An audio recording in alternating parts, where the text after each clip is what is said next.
എല്ലാ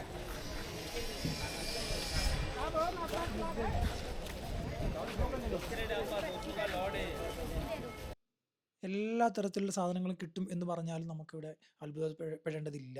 കാരണം ഇവിടെ ഇപ്പോൾ കാണുന്ന ഓരോ സാധനങ്ങളായാൽ പോലും നമ്മുടെ നാട്ടിൽ കിട്ടുന്ന സാധനങ്ങളൊക്കെ തന്നെയാണ്. പക്ഷെ അതിൻ്റെ തന്നെ വലിയൊരു മായാലോകം എന്ന് നമുക്ക് സിമ്പിളായിട്ട് പറയാൻ പറ്റും.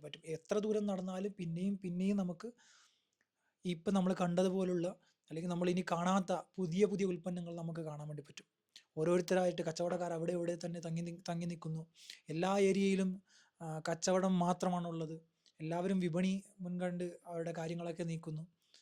അങ്ങനെയാണ് ഇവിടുത്തെ എല്ലാ കാര്യങ്ങളും നടന്നു പോകുന്നത്. ഓരോ ദിവസവും ആൾക്കാർ വന്നുകൊണ്ടേയിരിക്കുന്നു, കസ്റ്റമേഴ്സ് വന്നുകൊണ്ടേയിരിക്കുന്നു. ഈ ഒരു സിസ്റ്റം ഇവിടെ എപ്പോഴും തുടർന്നുകൊണ്ടേയിരിക്കുന്നുള്ളതാണ് ക്രഫോർഡ് മാർക്കറ്റിൻ്റെ കാര്യം.